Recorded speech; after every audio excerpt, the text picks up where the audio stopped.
Bonsoir et bienvenue dans Sport 10, votre magazine qui traite de l'actualité sportive du département, toujours en compagnie bien sûr de Richard Etienne pour vous annoncer tout ce qu'il va y avoir de bon ce week-end. Oui. Richard, bonsoir. Et Dieu seul sait le nombre de manifestations de prévues ce week-end. Exactement. Bonsoir, beaucoup de rendez-vous donc ce week-end, un programme riche pour Sport 10 ce soir. En plateau, nous avons donc avec nous Marvin Gino-Baptiste qui vient donc nous présenter un nouveau concept de compétition pour le basket avec une ouverture sur la Caraïbe. Marvin, bonsoir. Oui, bonsoir. Bonsoir Richard. Bonsoir Séverine. Voilà, vous en saurez plus, bien sûr, si vous restez avec nous. Et Richard, nous allons également parler de futsal. Oui, nous allons parler de futsal, foot diversifié. Vous savez que c'est une discipline que la Ligue met un petit peu le paquet là-dessus pour, disons, garnir un petit peu sa saison, si je puis dire, et redorer ses blasons, ou son blason. Je préfère dire ça sur un place qualificatif. Et nous aurons d'ici quelques instants avec nous Johan Selborn, qui est le vice-président, il faut quand même le préciser, le vice-président de la Ligue. Tout à fait, donc on retrouvera tout à l'heure et donc bien sûr dans Sport 10 vous allez avoir bien sûr la programmation de ce week-end comme on vous le dit avec du basket, du hand, du foot, du volley, beaucoup de rendez-vous ce week-end et donc restez avec nous pour tout savoir sur ce beau week-end sportif qui se profile à l'horizon. Voilà Richard, on va donc filer tout de suite du côté du téléphone. Oui, on va filer du côté du téléphone en espérant qu'il est déjà avec nous. C'est comme quelqu'un qui est très sérieux. Certainement qu'il est déjà là. Johan Selborn, bonsoir. Oui, bonsoir. Bonsoir à tous. Alors, tu me dis que si c'est vrai, je disais que tu étais un homme sérieux. C'est vrai ou pas, Johan? Comment? Je disais que tu étais un homme sérieux. C'est vrai ou pas? Oui, bien sûr. D'ailleurs, tu viens de le prouver. Donc, bonsoir Johan, merci d'être en direct dans cette émission. C'est vrai que nous allons parler de foot diversifié, puisque c'est un petit peu ta responsabilité au niveau de la Ligue guadeloupéenne de football. Tu es responsable de cette section. Alors, nous sommes à l'heure des bilans. Qu'est-ce que tu as envie de dire concernant le bilan de la saison qui vient de s'écouler? Non, mais je pense qu'alors déjà, donc, encore une fois, bonsoir à toutes. Déjà, avant de commencer, je tenais à présenter effectivement mes vœux de santé, de bonheur et de joie donc, à tous nos auditeurs. Et à tous les amoureux du futsal. En fait, nous, donc, au niveau du futsal Ligue guadeloupéenne de football, je peux dire que le bilan est quand même très positif. Nous avons aujourd'hui, je ne vais pas refaire l'étendue de tout ce qu'on a fait, mais globalement, on a deux compétitions qui se portent très bien, c'est-à-dire avec la compétition masculine, avec quasiment donc 12 équipes, la compétition féminine, d'accord, avec 8 équipes engagées. Voilà, la saison s'est très bien passée. Il y a eu du beau jeu, il y a des équipes qui se sont améliorées, qui se sont renforcées. Au niveau de la Ligue, nous avons mis en place des formations d'arbitrage, des formations des encadrants. Donc voilà, ça bouge. Les gens prennent ça de plus en plus à cœur. Et le président d'Artron et son comité directeur, donc et moi-même, essayons de mettre en place donc, et de donner tous les moyens donc, à cette discipline de progresser. Alors, c'est vrai que je sais que c'est véritablement l'une des disciplines, en tout cas pour parler de futsal, l'une des disciplines auxquelles la Ligue met un petit peu l'accent là-dessus, précisément le président de la Ligue, à savoir Jean Dartron. Quand tu me parles de 8 équipes d'engagés, est-ce que ça te paraît suffisant vraiment dans un tel championnat? Oui, alors c'est toujours pareil, hein. On peut voir le verre à moitié vide, à moitié plein. Aujourd'hui, en tout cas, sur le territoire, donc nous avons, et quand je prends Guadeloupe, Martinique, Guyane, je dis, nous avons déjà, nous, un championnat donc, féminin, donc c'est tout féminin, d'accord. Donc 8 équipes, c'est quand même pas mal, quand on regarde même ce qui se passe au niveau du foot à 11. Donc on n'est pas très loin. Le championnat se joue, il n'y a pas de match à forfait, il y a du monde dans les gradins, dans les tribunes, il y a du niveau. D'accord, parce que les équipes s'entraînent, il y a des coachs qui sont compétents, donc on peut toujours espérer mieux, effectivement, mais je pense qu'il faut savoir aussi voir ce qu'on a déjà, et travailler avec ce qu'on a. D'accord? Demain, il y aura peut-être d'autres équipes, c'est ce qu'on souhaite. Mais pour l'instant, on fait avec ce qu'on a et on essaye d'améliorer le contenu de ce que nous avons déjà. Maintenant, pour ce qui est des garçons, chaque année, ça ne cesse de prendre de l'ampleur. L'année dernière, nous avons pu faire donc le trophée des champions avec donc le champion de la Guadeloupe et le champion de la Martinique. D'accord? Donc ça veut dire qu'on a créé une compétition nouvelle entre les deux éditeurs, d'accord? Et on s'oriente pour cette année sur une compétition, donc c'est un peu un scoop, mais en tout cas c'est pas encore totalement acté, mais c'est une compétition vraiment anti-Guyane avec la Guyane, la Guadeloupe et la Martinique qui ont trophée des champions anti-Guyane. Est-ce qu'il y a une volonté peut-être demain s'inscrire au niveau de la CONCACAF, comme c'est le cas du foot à 11? Mais, en fait, au niveau, il faut savoir quand même qu'au niveau de la sélection, c'est déjà le cas. D'accord? On n'avait pas pu partir puisque c'était pendant la période du Covid. D'accord? Oui, oui. Maintenant, au niveau du championnat, c'est pareil. C'est-à-dire qu'il y a eu déjà par le passé une équipe qui avait participé donc à une phase finale de championnat de club. D'accord? Donc oui. nous y sommes déjà. Maintenant, c'est vrai que c'est au niveau de la CONCACAF de faire en sorte que nous puissions être présents. Ça sera le cas. Dès qu'il y aura la compétition, nous serons présents et nous ferons en sorte que le représentant de la Guadeloupe puisse y participer. D'accord. Alors là, c'est vrai que nous avons parlé, pour faire vite, hein, évidemment, nous avons parlé donc du bilan, le bilan de la saison écoulée. Il y a des perspectives à venir, en tout cas, pour cette version 2023-2024? Bien sûr, ça a déjà commencé, c'est-à-dire que déjà sur la partie futsal féminin, nous sommes passés donc en match aller-retour, ce qui n'était pas le cas la saison dernière, d'accord? Non seulement match aller-retour avec parité, donc c'est une vraie évolution. Sur maintenant les compétitions, c'est-à-dire que je vous parlais du groupe des champions anti-Guyane, qu'on va essayer d'inscrire dans le calendrier. Pour l'heure, on est sur la compétition anti, c'est-à-dire Guadeloupe Martinique, et je pense que d'ici le mois prochain, mais vous aurez l'information, il y aura donc la finale qui va opposer donc le champion la Guadeloupe 2023 à celui de la Martinique. Donc on est en train de mettre tout ça en brun, et je pense que d'ici le mois de février, on va trouver une date pour que on puisse recevoir donc le champion de la Martinique à Guadeloupe. Eh bien, on va suivre ça avec beaucoup d'attention. Hein. Merci en tout cas, Johan Selbonne, d'avoir été un directeur de cette émission. Merci à vous et toujours un plaisir de participer à ce genre d'émission, un plaisir aussi de voir que Canal 10 met tout en œuvre pour permettre effectivement à cette discipline de performer dans le territoire guadeloupéen. Nous aimons le sport, Johan, simplement, nous aimons le sport à Canal 10. Et puis, c'est vrai, il faut dire que ça bouge. Merci beaucoup. Merci encore, Johan. Ça bouge dans le futsal, quand même. Ça bouge beaucoup dans le futsal, que ce soit au niveau de la Ligue, mais que ce soit aussi en UFOLEP. Je pense que la dynamique aussi au niveau de l'UFOLEP, je pense, porte, en tout cas aussi au niveau de la Ligue. Je pense que les deux championnats permettent justement à cette discipline d'avoir de plus en plus d'engouement de la part des joueurs, du spectacle. Et je pense que voilà. Oui, parce qu'à un moment donné, c'est vous, on pensait que finalement, l'UFOLEP d'un côté, la Ligue de l'autre, et que les deux... peut-être justement en disant un petit quiproquo, mais ce n'est pas le cas. Mais non, les deux ont trouvé leur place. Voilà. Et donc, je pense que c'est la meilleure chose qui pouvait être pour les pratiquants qui y trouvent leur compte. Et je pense qu'au contraire, ça permet à cette discipline de vraiment pouvoir s'exprimer pleinement en Guadeloupe, malgré, on sait, les contraintes de salles. Voilà, ils arrivent tout de même à pouvoir organiser leur championnat, même si les matchs sont en semaine ou tard le soir. Mais le futsal a réussi, on va dire, à percer en Guadeloupe et à faire son trou. Et à faire son trou et qui fait son petit bonhomme de chemin, peut-être en 2024, ou bien on aura peut-être le champion, puisqu'il l'a dit. Il y aura justement cette opposition entre la Guadeloupe et la Martinique. Alors, je sais que l'année dernière, c'était pareil, puisque je crois que c'est la Guadeloupe même qui... Non, la Martinique s'était opposée. Alors, on va voir ce que ça va donner cette année.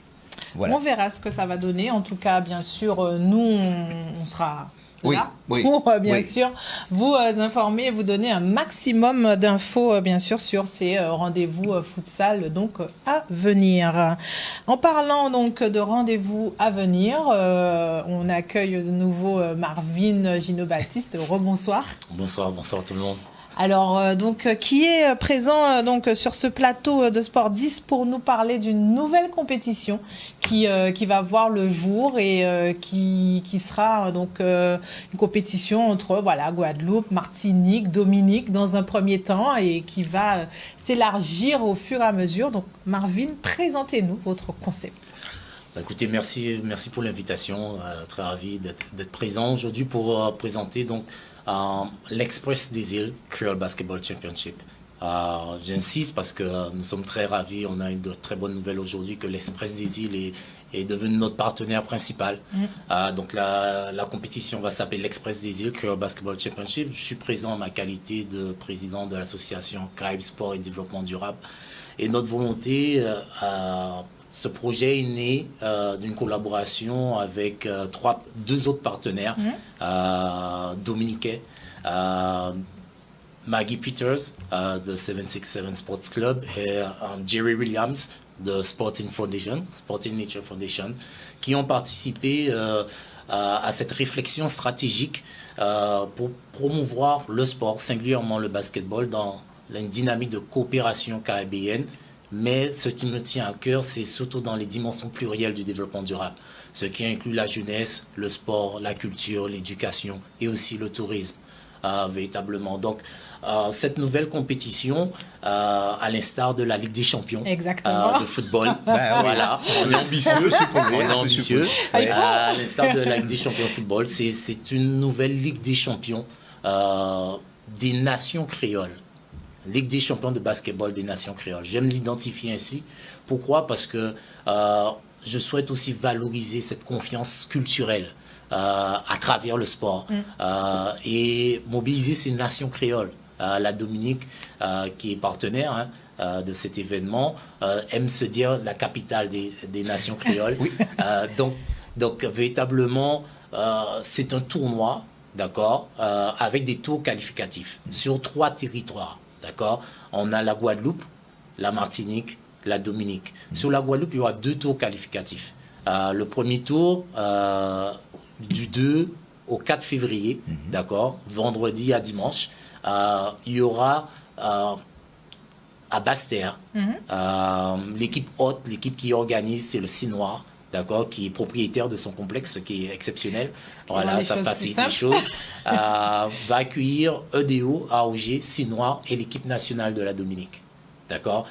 Faudrait-il reconnaître qu'on a le champion, le finaliste et aussi le demi-finaliste de des derniers playoffs avec l'équipe nationale de la Dominique. Donc, d'un point de vue sportif, le niveau de compétitivité sera très élevé.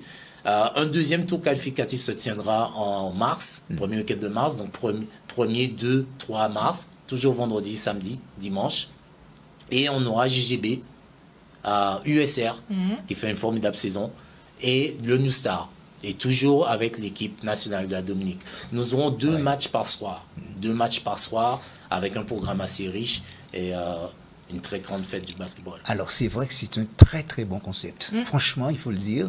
Mais moi, j'aimerais savoir ce qui vous a amené à une telle réflexion. Parce que c'est quand même formidable, ça. Oui. Ben, écoutez, professionnellement, je suis consultant en développement durable. Et aussi, je suis fier d'avoir la double nationalité avec la Dominique, de par mon père, qui était capitaine d'équipe nationale de la Dominique, qui a tout gagné dans la Caraïbe. Et moi, j'ai baigné dans ça quand j'étais petit. Et il y avait déjà des échanges avec la Guadeloupe, notamment avec EDO dans les années 80. Donc j'étais assez admiratif de cette dynamique. Malheureusement, le basketball à la Dominique a eu un certain déclin ces dernières années. Et il y a eu une grande demande populaire dans la famille du basketball, même bien au-delà, de vouloir participer à des compétitions caribéennes. Et à ce titre, j'aimerais remercier la Ligue de basketball de Guadeloupe, avec son président, M. Patrice Alexis, qui a reçu la validation de la Fédération française, qui a validé notre tournoi, véritablement. Donc, c'est une nouvelle ouverture sur la Caraïbe. Je pense que c'est assez historique, entre guillemets, et nous sommes très ravis de tout ça. Donc, il fallait proposer quelque chose de dynamique, mais notre volonté, c'est de l'inscrire dans un programme pluriannuel. Nous ne sommes pas là pour un one-shot, un tournoi comme ça. C'est un programme pluriannuel que nous lançons avec les équipes vitrines, les équipes seniors, mais que nous allons dupliquer dans les catégories jeunes, que ce soit les catégories masculines et féminines, à partir de catégorie U15, véritablement. Et c'est là que c'est très important. Au-delà du plan sportif, c'est véritablement donner cette conscience caribéenne à nos jeunes. Et il y a une réalité aussi, un constat. C'est que, j'étais joueur ici, si vous ne faisiez pas partie de DO, Banello ou USR, je dirais, pour s'arrêter là, des 10-15 dernières années, on peut rajouter peut-être New Star, vous n'avez jamais eu la chance de jouer au basketball hors des frontières de la Guadeloupe. Et ça, pour moi, c'est un mal. Je pense qu'il y a un manquement là, parce que nous sommes des amateurs et des passionnés surtout. Beaucoup de sacrifices, je le vois au niveau des bénévoles, dans l'encadrement, etc. Mais les joueurs surtout, il ne faudrait pas simplement être champion pour pouvoir sortir de la Guadeloupe et jouer au basketball. Je crois qu'on a invité les 6 meilleures équipes guadeloupéennes. En Martinique également, il va y avoir un tour qualificatif. Nous avons eu des échanges avec le président de la Ligue, M. Dambeau. Nous sommes en attente d'une date, mais où il y aura les 3 meilleures équipes martiniquaises et l'équipe nationale de la Dominique, toujours. Nous allons inviter l'équipe nationale de Sainte-Lucie. Et dernièrement, il y a un intérêt pour une équipe américaine de New York, moins de 23 ans, une sélection de moins de 23 ans d'une équipe new-yorkaise qui tient à participer à la grande finale qui se déroulera fin août à la Dominique. Donc cette grande fête pour l'édition 2024 se clôturera à la Dominique. Donc il y aura les 2 meilleures équipes guadeloupéennes, d'accord, la meilleure équipe martiniquaise, l'équipe de Sainte-Lucie, l'équipe américaine, qui tout le monde va se diriger vers la Dominique en partenariat, grâce au partenariat de l'Express des îles qui facilite le voyage des équipes, commencer quelque chose de riche pour l'avenir. Quelque chose de riche pour l'avenir. C'est vrai que, on va dire que cette compétition arrive à point nommé, à un moment donné où on se dit que le basket guadeloupéen est en difficulté, manque d'intérêt, voilà, effectivement, est décrié, et où on cherchait justement peut-être de nouvelles choses pour pouvoir redynamiser, redonner envie à nos jeunes de se dire, ah ouais, bon, ben, il y a de la nouveauté, il y a des choses qui se passent. Donc, bon, peut-être que finalement, bon, allez, on va se donner plus, ou on va venir carrément au basket. Et c'est vrai que du coup, avec cette nouvelle compétition, ben, ça donne du coup un nouvel élan au basket. Définitivement, je crois que c'est aussi notre rôle. Hein. Nous sommes des anciens semi-pro, pros qui sont encore dans le championnat, qui restent pour jouer, pour transmettre et donner l'envie aux jeunes de travailler, de bosser, d'être compétitif, d'avoir cet esprit. Il ne faut pas que ça quitte cette terre de champion. Voilà, donc c'est notre manière de transmettre. Et pour réussir ce challenge, qui est un grand challenge, on a besoin de la participation de tout le monde. Des médias, on remercie Canal 10 pour cette première invitation, mais tous les autres médias, les partenaires, les collectivités, on remercie le CINOIR et le GGB qui va organiser ce deuxième tour. Donc, on a toute cette dynamique où on a besoin des collectivités, la mairie du Gosier, Baïf, conseil régional, département, pour véritablement qu'on puisse s'inscrire dans cette programmation pluriannuelle et que l'Express des îles Career Basketball Championship puisse s'intégrer définitivement à partir d'aujourd'hui pour les années à venir dans le calendrier sportif du basketball. Il faut que ça soit instauré, ça c'est clair. Vous venez de dire quelque chose de très intéressant, notamment solliciter un peu les instances, les collectivités. Est-ce que ça a été fait déjà ? Non, ça ce sera fait dans les prochains jours, définitivement. On vous remercie de cette visibilité. On sait qu'ils sont demandeurs de projets, surtout dans ces dimensions plurielles qui touchent le tourisme, la jeunesse, le sport, la culture. Et nous sommes là. Nous sommes force de projet et on espère avoir leur soutien. Je crois que les collectivités ont toujours contribué au développement du sport. Quand on parle du football, de tout le sport, c'est un vrai atout différenciateur parce que moi, je suis passionné du tourisme également et je crois que dans la niche du tourisme sportif, la Guadeloupe, la Dominique, la Martinique, on a un atout, on a des atouts à développer pour inviter notamment ces équipes américaines véritablement à venir s'entraîner. Nous avons le CREPS qui est un pôle olympique. On est dans l'année des Jeux olympiques. Donc, nous avons les infrastructures. Petite anecdote, le coach de l'équipe américaine qui est venu l'année dernière, en transit, il allait à la Dominique, il était en transit en Guadeloupe, je l'ai accueilli, et il était très surpris par nos infrastructures sportives et hôtelières, parce qu'ils ne connaissent pas la Guadeloupe. Et il se dit, mais les familles américaines peuvent venir ici soutenir leurs enfants qui participeraient à un tournoi, etc. C'est ce que nous essayons de réaliser. Une ouverture, effectivement, comme vous disiez, un projet pluridisciplinaire, entre guillemets, du moins, par rapport à tout ce que ça englobe.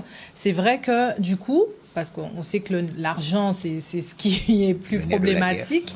Donc, ça permet effectivement de toucher à plusieurs financements, ne pas être que dans le domaine du sport, ce qui facilite l'organisation, mais étant donné, pour les clubs également, comment ça se passe? Parce qu'effectivement, on participe à ces différents tours, si on se qualifie, du coup, derrière, est-ce que pour cette première édition, il y a une prise en charge globale? Comment financièrement vous avez pensé ce projet pour les clubs où on sait aussi que les situations sont compliquées et ne sont pas forcément évidentes pour réunir les financements? Définitivement. On en est très conscient.